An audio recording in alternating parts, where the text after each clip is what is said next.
ಎಲ್ರಿಗೂ ನಮಸ್ಕಾರ, welcome to our channel. ತುಂಬ ದಿನ ಆದಮೇಲೆ ವೀಡಿಯೋನ ಮಾಡ್ತಿದ್ದೀನಿ. ಗೃಹಲಕ್ಷ್ಮಿ ಯೋಜನೆ ಒಂದು ಅಪ್ಡೇಟ್ಗೋಸ್ಕರ ತುಂಬ ಜನ ಕೇಳ್ತಾನೆ ಇದ್ದೀರಾ, ಮ್ಯಾಮ್ 15ನೇ ಕಂತಿನ ಹಣ ಬಂದಿಲ್ಲ, 16ನೇ ಕಂತಿನ ಹಣ ಬಂದಿಲ್ಲ, 17, 18 ಬಂದಿಲ್ಲ, 20ನೇ ಕಂತಿನ ಹಣ ಬಂದಿಲ್ಲ ಅಂತಂದ್ಬಿಟ್ಟು. ಸೊ ತುಂಬ ಜನ ಅಂದ್ಕೊಂಡಿದ್ದಾರೆ ಸ್ಟಾಪ್ ಆಗಿಬಿಟ್ಟಿದೆಯಾ ಕತೆ ಏನು ಅಂತಂದ್ಬಿಟ್ಟು. ಯಾಕಂದರೆ ಸುಮಾರು ಏಪ್ರಿಲ್ ತಿಂಗಳಿಂದ ಇವಾಗ ಮೇ ತಿಂಗಳವರೆಗೂ ಕೂಡ ಒಂದಲ್ಲ ಒಂದು ಕಾರಣ ಹೇಳ್ಕೊಂಡೇ ಬರ್ತಾ ಇದ್ದಾರೆ, ಇವಾಗ ಬರುತ್ತೆ ಅವಾಗ ಬರುತ್ತೆ ಅಂತಂದ್ಬಿಟ್ಟು. ಹಂಗಾಗಿ ಜನಗಳಿಗೆ ಡೌಟು, ಇವರೇನು ಸುಮ್ಮನೆ ಹೇಳ್ತಿದಾರ, ಕೊಡಲ್ವ, ರಾಜ್ಯ ಸರ್ಕಾರ ಏನು ಮಾಡ್ತಿದೆ, ಹಣ ಬಿಡುಗಡೆ ಆಗಿದೆ ಅಂತಾರೆ, ನಮ್ಗೆ ಹಣ ಬರ್ತಾ ಇಲ್ಲ ಅಂತ ಅಂದ್ಬಿಟ್ಟು ಸಾಕಷ್ಟು ಡೌಟ್ಗಳಿದ್ದಾವೆ. ಸೊ ಇವಾಗ ನಾನು ಕ್ಲಿಯರ್ ಆಗಿ ಯಾವತ್ತು ಬರುತ್ತೆ ಅನ್ನೋದ್ರ ಬಗ್ಗೆ ಕಂಪ್ಲೀಟ್ ಮಾಹಿತಿಯನ್ನು ಕೊಡ್ತಾ ಇದ್ದೀನಿ. ಸೊ ವಿಡಿಯೋನ ಕಣ್ಣು ತನಕ ನೋಡಿ. ಇನ್ನೂ ಕೂಡ ಯಾರೆಲ್ಲ ಚಾನಲ್ ಸಬ್ಸ್ಕ್ರೈಬ್ ಆಗಿ ಪ್ಲೀಸ್ ಸಬ್ಸ್ಕ್ರೈಬ್ ಮಾಡ್ಕೊಳ್ಳಿ. ಹಾಗೆ ಇವತ್ತಿನ ವಿಡಿಯೋಗೆ ತಪ್ಪೊಂದು ಲೈಕನ್ನು ಕೂಡ ಮಾಡಿಬಿಡಿ. ಫಸ್ಟ್ ಇದ್ರ ಬಗ್ಗೆ ಲಕ್ಷ್ಮಿ ಹೆಬ್ಬಾಳ್ಕರ್ ಮೇಡಮ್ ಅವರ ಏನು ಹೇಳಿದ್ರು ಅಂತ ಹೇಳ್ಬಿಡ್ತೀನಿ ನೋಡಿ. ಅವರು ಫಸ್ಟ್ ಮಾರ್ಚ್ ಅಂದರೆ ಫೆಬ್ರವರಿ ಹಣ ಮಾರ್ಚಲ್ಲಿ ಬರಬೇಕಿತ್ತು, ಮಾರ್ಚಲ್ಲೂ ಬಂದಿಲ್ಲ, ಏಪ್ರಿಲ್ ಹಣನೂ ಬಂದಿಲ್ಲ, ಮಾರ್ಚ್ನ ಹಣನೂ ಬಂದಿಲ್ಲ. ಸೊ ಒಂದಾದ್ಮೇಲೆ ಒಂದು ಟೋಟಲ್ ಇವಾಗ ನಮಗೆ 3 ಕಂತಿನ ಹಣ, 18ನೇ ಕಂತಿನ ಹಣ ಸುಮಾರು ಜನ ಬಂದಿಲ್ಲ ಅಂತ ಇದ್ರೆ, ಬಟ್ ಸರ್ಕಾರ ಹೇಳಿರೋದು 1% ಜನಗಳಿಗೆ ಮಾತ್ರ ಬಂದಿಲ್ಲ ಅಂತ ಅಂದ್ಬಿಟ್ಟು. ಸೊ 18ನೇ ಕಂತಿನ ಹಣದ ಬಗ್ಗೆ ಆಮೇಲೆ ಹೇಳ್ತೀನಿ. ಸೊ ಇವಾಗ ನಮಗೆ ಬರಬೇಕಾಗಿರೋದು 2 ಕಂತಿನ ಹಣ, ಅಂದರೆ ಮಾರ್ಚ್ ಮತ್ತು ಏಪ್ರಿಲ್ನ ಹಣ, 2 ಕಂತಿನ ಹಣ ಅಂದರೆ 19 ಮತ್ತು 20ನೇ ಕಂತಿನ ಹಣ. ಇವಾಗ ಇದ್ರ ಬಗ್ಗೆ ರಾಜ್ಯ ಸರ್ಕಾರನೇ ಒಂದು ಅಪ್ಡೇಟನ್ನು ಕೊಟ್ಟಿದೆ. ಅಂದರೆ ಅದೇ ಅಪ್ಡೇಟ್ ಪ್ರಕಾರನೇ ಏನು ಲಾಸ್ಟ್ ಟೈಮ್ ಹೇಳಿದ್ರು ಅವರು, ಏಪ್ರಿಲ್ ನಾವು 3ನೇ ವಾರದ ಒಳಗಡೆನೆ ಕ್ಲಿಯರ್ ಮಾಡಿ ಕೊಡ್ತೀವಿ ಅಂತ ಅವ್ರೇನು ವಿಷಯವನ್ನು ತಿಳಿಸಿದ್ರು, ಅದೇ ಮಾಹಿತಿಯನ್ನೇ ಮತ್ತೆ ಹೇಳಿದ್ದಾರೆ ಅವರು. ನಾವು ಮೇ 20ನೇ ತಾರೀಕಿನ ಒಳಗಡೆ, ಅಂದರೆ 20ನೇ ತಾರೀಕು ಒಳಗಡೆನೆ 19 ಮತ್ತು 20ನೇ ಕಂತಿನ ಹಣ, 2 ಹಣ ಸೇರಿ 4,000 ರೂಪಾಯಿ ಹಣವನ್ನು ನಾವು ಒಂದೇ ಸರಿ ಹಾಕ್ಬಿಡ್ತೀವಿ ಅಂತೇಳಿ ಇಲ್ಲಿ ರಾಜ್ಯ ಸರ್ಕಾರ ತಿಳಿಸ್ಕೊಡ್ತಿರುವಂಥದ್ದು. ಇವಾಗ ಅದೇ ಅವ್ರು ಹೇಳಿರೋ ಪ್ರಕಾರನೇ ಹೇಳ್ತಾ ಇದ್ದಾರೆ. ನಮಗಿನ್ನು ಮಾರ್ಚ್ನ ಹಣ ಮೇ ಆದರೂ ಬಂದಿಲ್ಲ ಅನ್ನೋದು ಎಲ್ಲರ ಕ್ವಶನು. ಮತ್ತು 18ನೇ ಕಂತಿನ ಹಣದ ಬಗ್ಗೆನೂ ಹೇಳ್ತೀನಿ.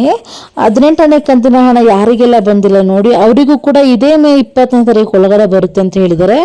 ಇನ್ನು ನೀವು ಕೇಳ್ಬೋದು, ಏನು ಭವಾನಿ ಒಂದೇ ಸರಿ 4,000 ಬರುತ್ತಾ, ಲಾಸ್ಟ್ ಟೈಮ್ ನೀನೇ ಹೇಳಿದೆ ಒಂದೇ ಸರಿ ಬರಲ್ಲ ಹಣ ಅಂತ.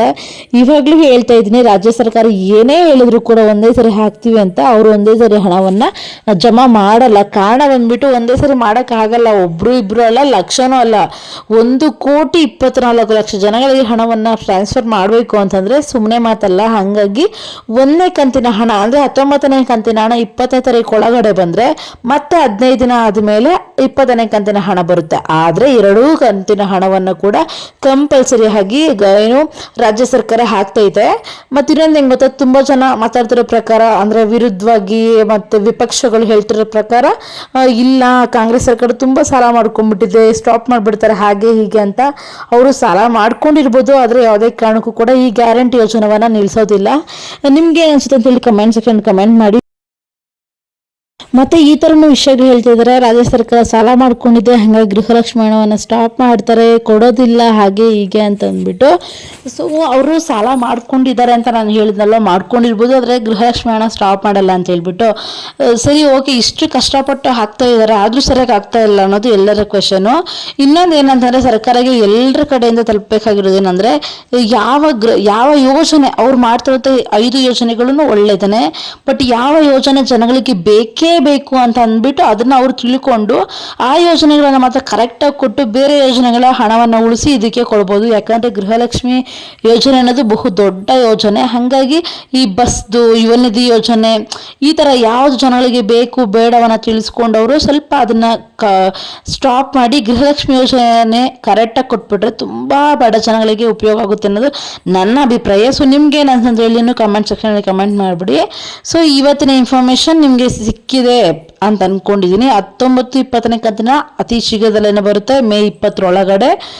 ಸೊ ಇವತ್ತಿನ ವಿಡಿಯೋ ಇಷ್ಟು. ನಾಳೆ ನೋಡಿ, ಅದೇ ಟೇಕ್ ಕೇರ್ ಅಂಡ್ ಬಾಯ್.